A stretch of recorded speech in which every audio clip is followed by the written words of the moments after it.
अजी सुनिए, बहुत तेज धूप हो रही है और दोपहर के 1 भी बज गए हैं। अब जल्दी से आकर लंच कर लीजिए। मैं आपके लिए गर्मा गर्म खाना लेकर आई हूँ। हाँ गीता, बस अभी आया हूँ। इस गर्मी में गेहूं की कटाई भी तो करनी बहुत ज़रूरी है ना, नहीं तो फसल बर्बाद हो जाएगी। ठीक है, जितना फसल को काटना ज़रूरी है उतना ही शरीर में अन्न का जाना भी ज़रूरी है। चलिए अब छोड़िए और जल्दी से आकर खाना खा लीजिए। ठीक है भाग्यवान, जैसा तुम कहो। ऐसा कहकर महेश खाना खाने के लिए गीता के पास एक पेड़ के नीचे जाकर बैठ जाता है और खाना खाने लगता है।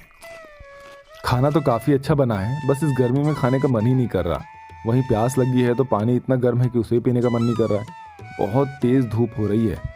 जी कोई बात नहीं, जैसे तैसे आप खाना खा लीजिए। ठीक है, लेकिन कल से तुम खाना लेकर खेतों में मत आना। मैं ही घर पर आ जाऊंगा और वहीं पर खाना खा लूंगा। इसी बहाने थोड़ा आराम भी कर लूंगा। जी। अरे हाँ, ये बात तो मैं बताना ही भूल गया कि दरअसल कल शहर से आलोक आ रहा है अपने परिवार के साथ गर्मी की छुट्टियां मनाने के लिए। लक्ष्मी ये बात जानकर बहुत खुश होगी, उसे तुम ज़रूर बता देना। हाँ हाँ, क्यों नहीं।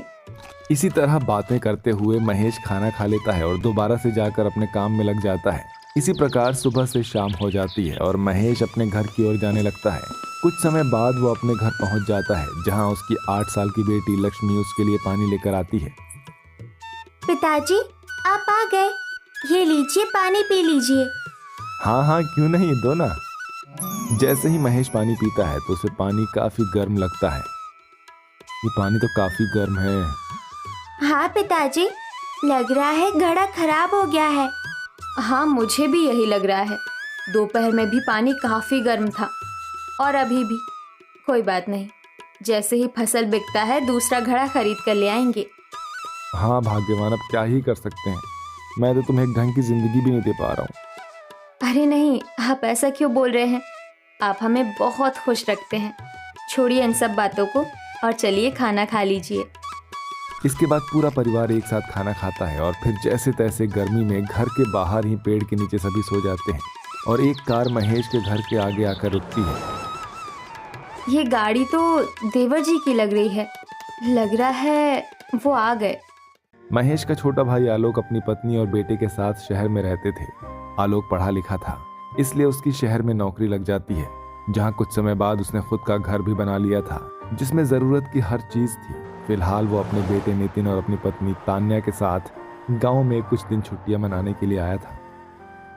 आओ आओ आलोक, कैसे हो? अब मैं ठीक हूँ भैया। अरे अब सारी बातें यहीं हो जाएंगी। चलिए अब अंदर चलिए आप सभी।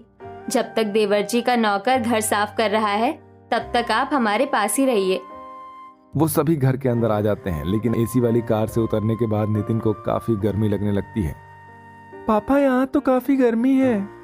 तभी वहां पर लक्ष्मी सभी के लिए पानी लेकर आती है, जिसे पीकर नितिन बोलता है, ये पानी तो कितना गर्म है।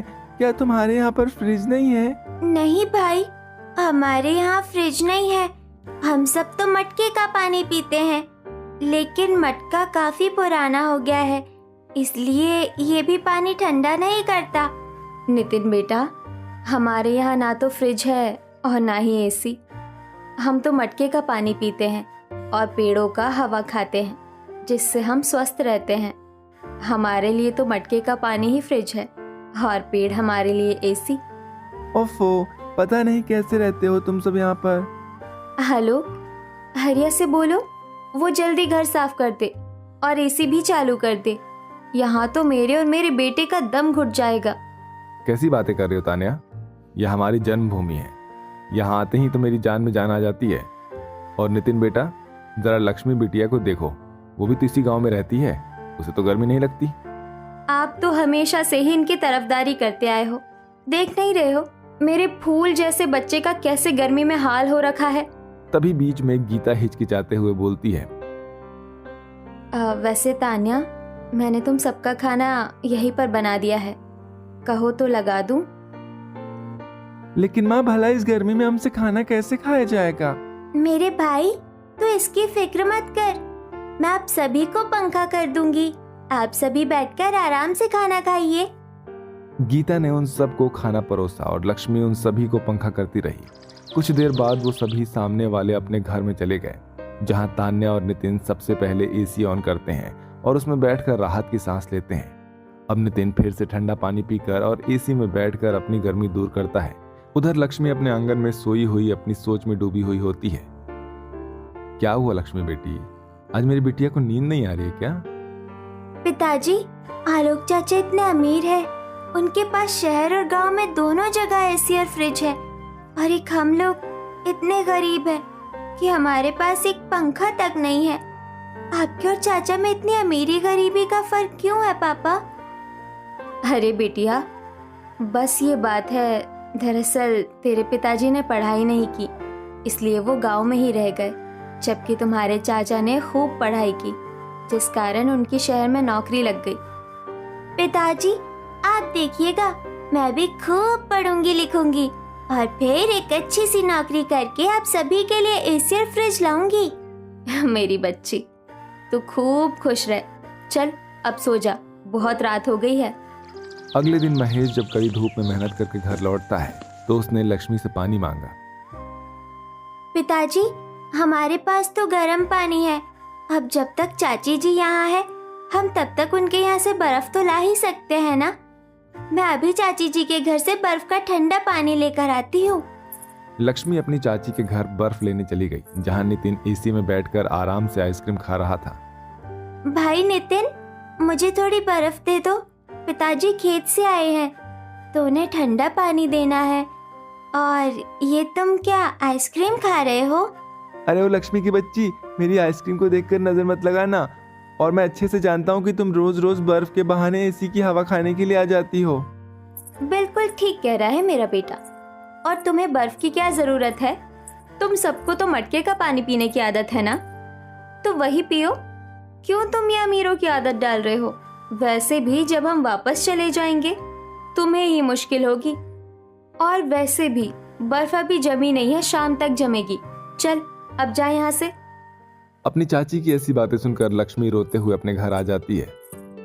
अरे क्या हुआ मेरी गुड़िया को, तू रो क्यों रही है बेटा? माँ, चाची और नितिन को बहुत घमंड है कि वो बहुत अमीर है। उन्होंने तो मुझे बर्फ भी नहीं दी और ना ही आइसक्रीम दी, बल्कि बदले में मुझे खूब सारी बातें सुनाई। अरे लक्ष्मी बेटी, तू रो मत, हम गरीबों की किस्मत में तो ऐसे ही गर्मी की मार झेलना लिखा होता है। ऐसे ही एक रोज पूरे गांव की लाइट चली जाती है और सारी रात लाइट नहीं आती। गर्मी के मारे नितिन और तान्या की नींद उड़ जाती है। बेटा तू सोने की कोशिश कर, तुम जब तक सोओगे नहीं तब तक तुम्हें आराम नहीं मिलेगा। लेकिन मम्मी, इतनी गर्मी में मुझे नींद कैसे आएगी? मुझे तो ऐसा लग रहा है जैसे मेरा दम घुट रहा हो। मुझे एसी के बिना नींद नहीं आने वाली। चलो बेटा, लक्ष्मी के घर चलते हैं। उनके आंगन में एक बड़ा सा पेड़ है, उसके वहां हमें मस्त नींद आएगी। नहीं, मैं वहां नहीं जाऊंगा। लेकिन मैं तो वहीं जाकर सोऊंगा। आज तो मेरे बचपन के दिन याद आ जाएंगे। बाकी तुम लोगों की जैसी इच्छा, अगर तुम लोगों को आना हो तो आ जाना खुले आसमान के नीचे सोने के लिए। ऐसा कहकर आलोक अपने बड़े भाई के यहाँ चला जाता है। गीता ने पेड़ के नीचे पहले से ही सभी के लिए बिस्तर लगा रखी थी। कुछ देर बाद तानिया और नितिन भी वहां पहुंच जाते हैं। गीता ने उनका भी बिस्तर लगा दिया था। खुले आसमान के नीचे पेड़ की हवा सबको बहुत अच्छी लग रही थी, इसलिए सबको नींद आ जाती है। लेकिन नितिन अभी भी करवट बदल रहा था, क्योंकि उसे तेज एसी में सोने की आदत थी और उसे मच्छर भी काट रहे थे। उसे ठीक से नींद नहीं आ रही थी। तान्या भी गहरी नींद में सो चुकी थी। जब ऐसे लक्ष्मी ने नितिन को परेशान होता देखा तो उसने अपने हाथ से पंखा करके उसे हवा करने लगी। कुछ ही देर में नितिन को अच्छी नींद आ गई, मगर लक्ष्मी सारी रात हवा करती रही। सुबह जब नितिन की आंख खुली, लक्ष्मी दीदी, तुम सारी रात मेरे लिए जाग रही थी? हाँ भाई, ताकि तुझे सारी रात गर्मी ना लगे और तू आराम से सो सके। ये सुनकर तानिया और आलोक को अपनी गलती का पछतावा हुआ। हमें माफ कर दो लक्ष्मी बेटी, मैं भूल गई थी कि गर्मी सबको लगती है, चाहे कोई गरीब हो या अमीर।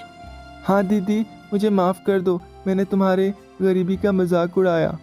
फिर नितिन लक्ष्मी के गले लग जाता है और वहीं तानिया गीता की। गर्मी अमीरी गरीबी देखकर नहीं आती। गर्मी गरीबों को भी वैसी ही चुभती है जैसे अमीरों को, लेकिन अमीर के पास उसे दूर करने के लिए सुख सुविधा होती है, जबकि बेचारा गरीब उसकी मार झेलता रहता है।